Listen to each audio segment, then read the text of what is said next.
The good Odysseus now lay down to sleep in the portico. He spread an untanned ox hide on the floor and piled it up with plenty of fleeces from sheep that the suitors slaughtered daily, and Eurynome put a blanket over him when he had settled down. As he lay there wide awake, brewing trouble for his rivals, a group of women, the suitors' regular mistresses, came trooping out of the house, giggling and joking among themselves. Odysseus's anger rose in him. For a long time he debated in his mind and heart what to do. Should he leap up and put them all to death, or should he let them spend this one last night in the arms of the arrogant suitors?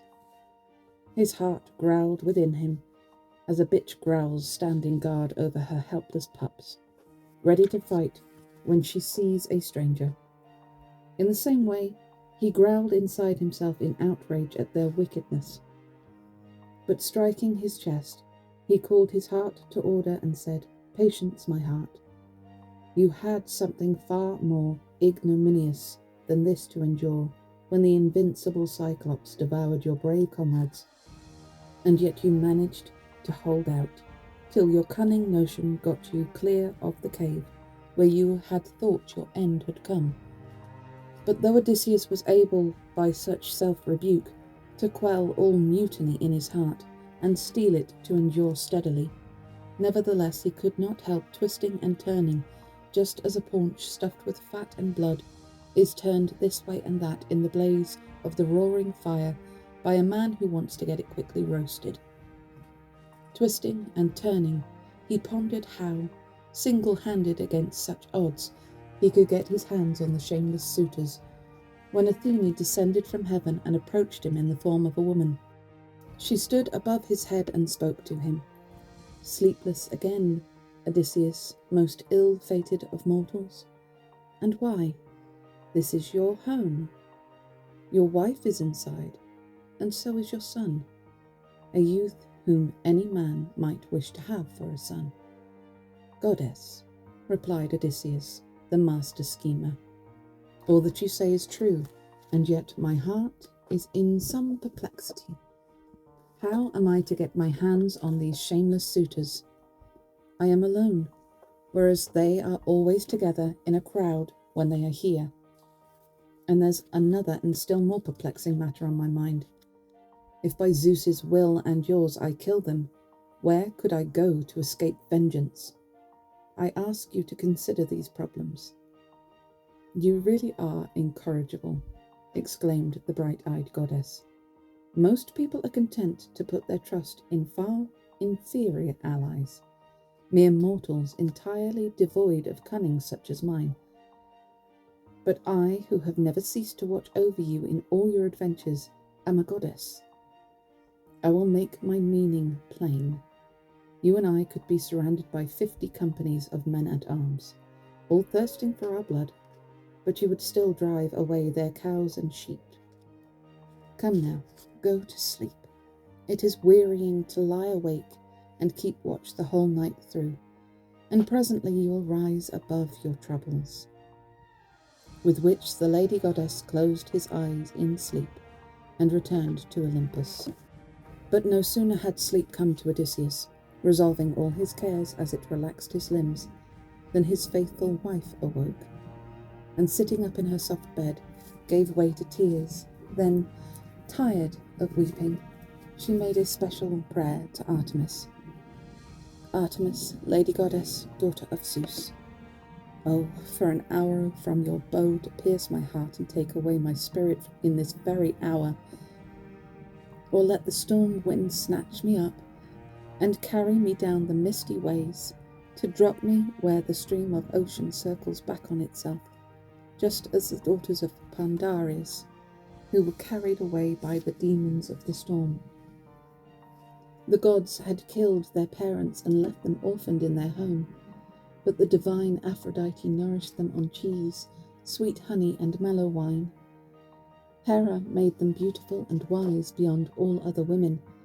Chaste Artemis made them tall, and Athene taught them the skills to make beautiful things. But there came a day when divine Aphrodite went to high Olympus to ask Zeus the Thunderer, who knows everything that is destined or not destined for mankind, to grant these girls a happy marriage.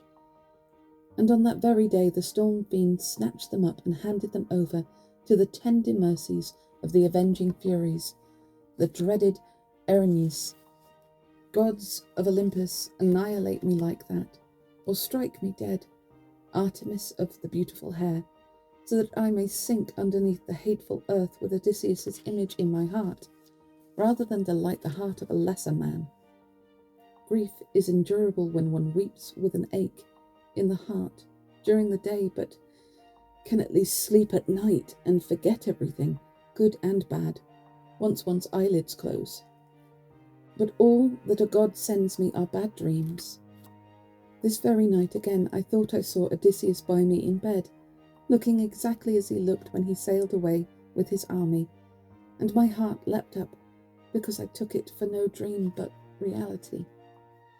Close on her words, golden-throned dawn appeared. The noble Odysseus caught the sound of her weeping, and as he mused about it, he imagined he could see her beside him, with the light of recognition in her eyes. He took the blanket and the sheepskins from his bed, and put them on a chair, carried the ox hide out and laid it down, then lifted up his hands in prayer.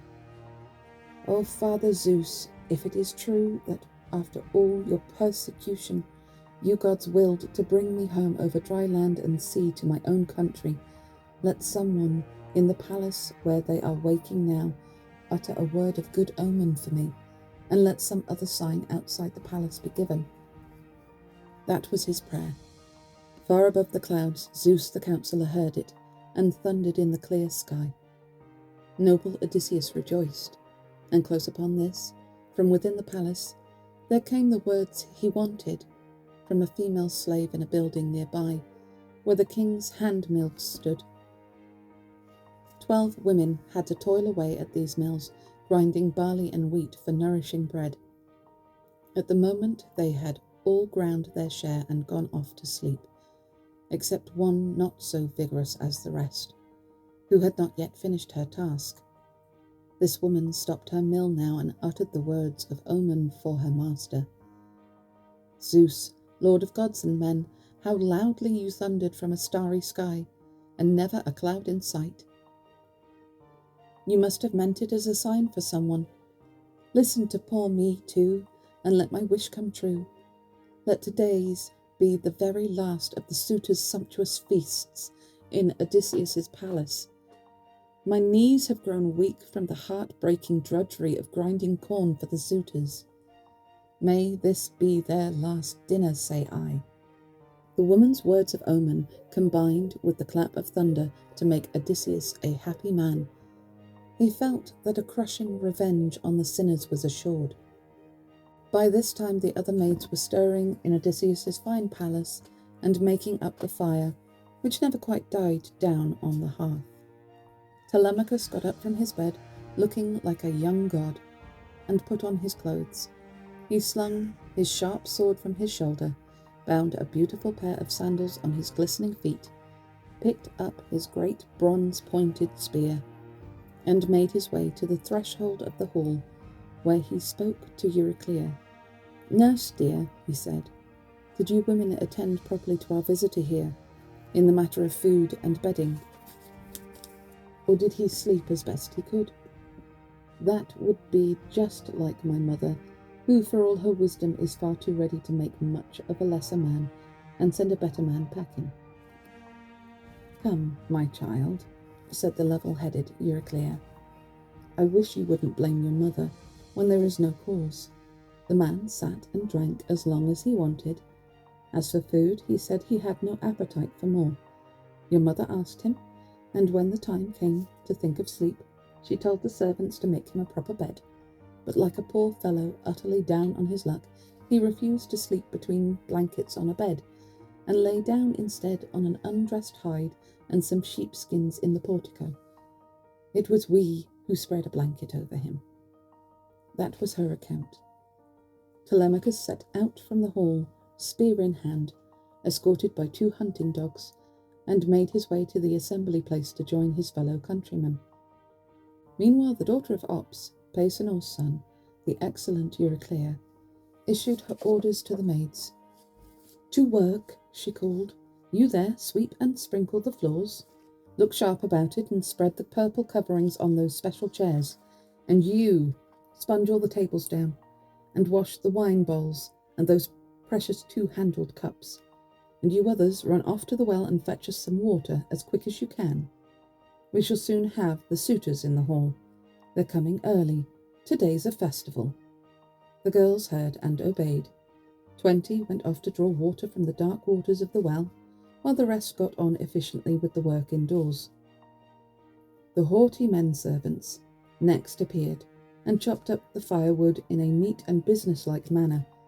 The maids soon came back from the well, and after them came the swineherd, who drove up 3 fatted hogs, the pick of all his beasts. He left the animals to root around for food in the spacious courtyard, and came up to Odysseus, whom he greeted affably. "Well, friend, are the suitors behaving better towards you, or do they still treat you like dirt?" "Ah, Eumaeus," answered the resourceful Odysseus, "how I hope that the gods may some day pay the villains out for their insults and outrageous behaviour in another man's house. They don't feel a spark of shame." While the two were talking together, up came Melanthius, the goat-herd, driving in the choice goats from his flocks for the suitors' table. There were 2 other herdsmen with him. They tethered the goats under the echoing portico, and Melanthius began baiting Odysseus once more. "What, you still here? Still set on begging from the gentleman and upsetting the whole house, rather than pack yourself off? I fancy that you and I will have to sample each other's fists before we say goodbye. I don't like your way of begging, and anyhow, this house is not the only one where people dine." To this, crafty Odysseus made no reply. He merely shook his head in silence, though his heart brooded on revenge. A 3rd new arrival was the master cowherd, Philoetius, who was driving in a heifer and some fatted goats for the suitors. These beasts had been brought over from the mainland by the ferrymen, who take across any travellers who arrive. Philoetius carefully tethered his animals under the echoing portico, and came up to the swineherd and asked, "Who is this stranger that has just come to our house? Who does he say his people are? Where is his family, and what is his native land? He seems down on his luck, and yet he has the bearing of a king. But even kings are allotted misery in their lives. As for mere wandering beggars, the gods completely submerged them." With this he went up to Odysseus, proffered his hand, and greeted him with winged words. "A welcome to you, old friend.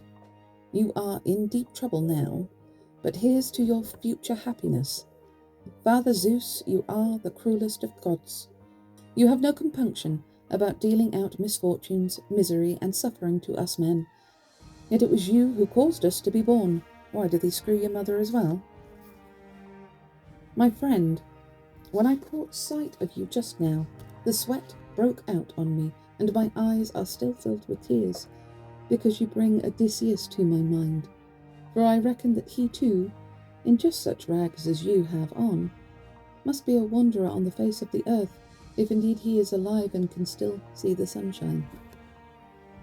If not, if he is dead and gone to Hades' halls, then here's a sigh for Odysseus, that marvellous man who put me in charge of his cattle in the Cephallenian country when I was only a youth, and now those broad-browed herds of mine are too many to count. Like ears of ripening corn, never could any mere mortal man's cattle breed better. But now these outsiders order me to bring them in, just for themselves to eat, not caring for his son's presence in the house, or fearing the wrath of a god. Indeed, the king has been away so long that nothing will content them now, but to share out his goods. And what a quandary for me, I keep turning it over and over in my mind. With a son of his alive, it seems quite wrong for me to take myself and all my herds to foreign parts and strange people. Yet it is more difficult still to stay here and live a life of hardship, tending cattle that have passed to other hands. I'd have run away long ago and found some great prince to protect me, since things have come to such a pass that I can't bear it. But I still have hopes of my unhappy master. I still think he may turn up from somewhere and drive these suitors headlong through the palace. Give it a few hours. Cowherd, replied the quick-witted Odysseus, you are clearly an honourable and thoughtful man, and I can tell you are a man who can be trusted. So here's a piece of news for you, which I vouch for with my solemn oath. I swear by Zeus before all other gods, and by the hospitable table and hearth of the good Odysseus, which I have reached, that before you leave Ithaca, Odysseus will be back, and if you wish you shall see with your own eyes the killing of these suitors who play the part of master here. Stranger, said the cowherd in reply, may Zeus grant all that you say may happen. You'd soon know my mettle and what I can do with my right arm. And Eumaeus added a prayer to all the gods that the wise Odysseus might come back home again. While they were talking, the suitors were once again devising schemes for Telemachus's murder, when a bird of omen appeared on their left, a soaring eagle with a trembling dove in its talons. Amphinomus rose and said, Friends, our plot to kill Telemachus won't succeed. Let's think about the feast.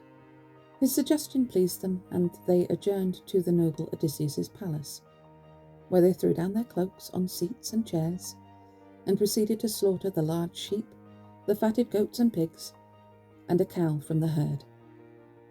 They roasted and served the inner parts, and mixed the wine in bowls. The swineherd laid a cup for each man.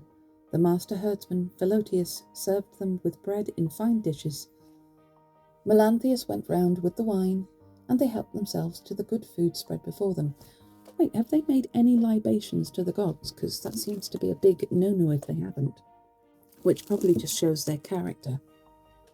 Telemachus, with a clever calculation, chose for Odysseus a place by the stone threshold, just within the great hall, where he placed a battered stool for him and a diminutive table. He helped him to the entrails, poured him some wine in a golden cup, and said, Now sit and drink with the company. I will protect you from any insolence or blows from them. This is not an inn, but the palace of Odysseus, which I inherited from him. And you suitors refrain from all provocation and violence, so that we may have no brawls or wrangling here. It amazed them that Telemachus should have the audacity to address them in this style. They all bit their lips, and the only comment came from Antinous, Eupeithes' son, who said, Well, sirs, offensive as it is, I suppose we must put up with this demand from Telemachus. His tone was certainly menacing. Zeus has obviously frustrated us, otherwise we would have silenced him here, shrill and vociferous though he is. Antinous had his say, but Telemachus took not the slightest notice of him. Meanwhile, in the town, the beasts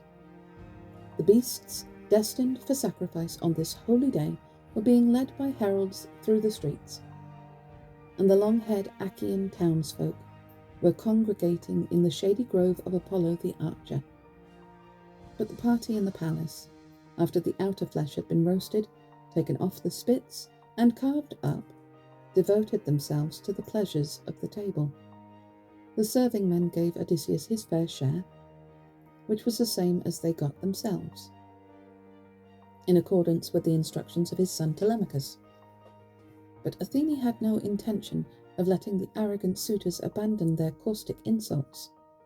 She wished the anguish to bite deeper yet into the heart of Laertes' son Odysseus. Again, she really, really wants to get him very angry so that he kills everybody. They had among them a man with no sense of right and wrong, whose name was Ctesippus. He lived in Same, and he too, confident in his fabulous wealth, was courting the wife of the long-absent king. He now addressed the high and mighty suitors. My noble lords, listen to me. I have something to say. Our guest has already been served with a fair share, as is only proper, for it would be neither good manners nor common decency to stint any friends of Telemachus who came to the house. It is not your guest. But look, I am going to make him a present worthy of a guest, so that he may have something valuable to pass on to the bath attendant, or one of the other servants in the palace of good Odysseus. With this he laid his great hand on a cow's hoof that was in the bowl and hurled it at him. I was waiting for that. But Odysseus avoided it by tilting his head slightly to one side. And the only sign of his anger, as the missile struck the solid wall, was a grim, sardonic smile. Telemachus rounded on Ctesippus at once. It was lucky for you, Ctesippus, that my guest dodged and you didn't hit him, for if you had, I'd have run you through with my spear, and your father would have held a funeral here instead of a wedding. Understand, I won't have this disgraceful behaviour from anyone in my house. I have learnt to use my brains by now, and to know right from wrong. My childhood is a thing of the past, and although I must, and do, put up with the sight of all of this, the slaughtered sheep, the wine and bread consumed, since I could hardly stop you all single-handed, refrain from these wicked and malicious acts against me. But if you are all set now to murder me, well, I should prefer it so, and think it a far better thing to die than day after day to look on while disgraceful things like this are done. My guests are maltreated, and my maids are hauled about this lovely house for your foul purposes. No one moved. A long silence followed Telemachus's outburst. It was broken at last by Agelaus, son of Damastor. My friends, he remarked, when the right thing has been said, carping criticism and resentment are out of place. Let nobody maltreat this stranger, or any of the noble Odysseus's household. And now I have a friendly suggestion to make to Telemachus and his mother, in the hope that you will both accept it. As long, Telemachus, as you and your mother could still cherish the hope that noble Odysseus would one day come home, no one could be angry with you for holding back and keeping the suitors waiting. It was in your interest. Had Odysseus really succeeded in finding his way back? But it is obvious by now that he is not destined to do so. So go and sit by your mother and tell her to marry the man among us who is the most distinguished and most generous with wedding presents, and then you will enjoy your inheritance at ease, with plenty to eat and drink, while she looks after her new husband's house. I swear to you, Agelaus, the thoughtful Telemachus replied, I swear by Zeus and by the sufferings of my father, who, I suppose, is a long way from Ithaca, and either dead or lost, that I am certainly not delaying my mother's marriage, that I am urging her to make her choice and marry again, and that I promise her a most generous settlement. But I'd feel ashamed to drive her from the house against her will. May the gods save me from that. Pallas Athene had fuddled the suitors' wits to such effect that they greeted Telemachus's reply with peal after peal of uncontrollable laughter.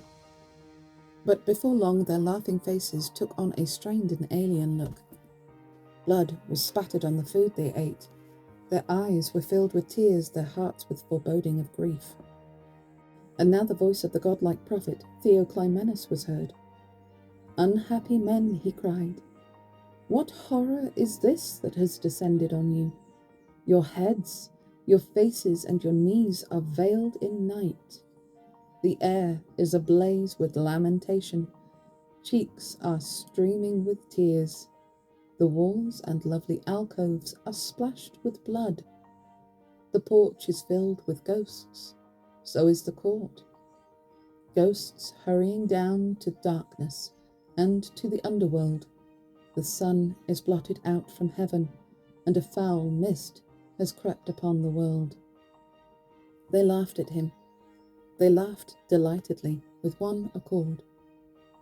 And Polybus's son, Eurymachus, got up and shouted, "Our new friend from abroad is out of his mind. Quick, you fellows, show him out, and direct him to the assembly place. He imagines it is night in here." "Eurymachus," the godlike Theoclymenus retorted, "I want no help from you to find my way. I have eyes and ears and 2 feet of my own, and a sound enough head on my shoulders, quite enough to get me through those doors where I am going now. For I see advancing on you all a catastrophe which you cannot hope to survive or shun. No, not a single one of you with your brutal acts and reckless plots here in the home of godlike Odysseus." And with that he strode from the splendid palace and sought out Piraeus, who gave him a warm welcome. But the suitors, after exchanging glances, all began to bait Telemachus by holding up his guests to ridicule. "Telemachus," said one young man, and his sneer was typical of the rest, "there never was a man so unfortunate with his guests. First you drag in this grubby tramp. All he wants is food and drink. He has never heard of a hard day's work. In fact, he is just a burden on the earth. And now up jumps another to play the prophet. You'd much better take my advice. Let's clap these friends of yours on board a fast ship to Sicily, where you could sell them for a profit." Telemachus ignored these comments. He kept his mouth shut and his eyes fixed on his father, watching for the moment when Odysseus would be ready to attack the shameless suitors. The prudent Penelope, Icarius's daughter, had placed her beautiful chair where she was able to hear every word spoken by the men in the hall. They had slaughtered cattle freely, and amid shouts of laughter had prepared a delicious and appetizing midday meal. But as for their supper, nothing less palatable could be imagined than the fare which a goddess and a strong man were soon to spread before them. But it was their villainy that had started it all.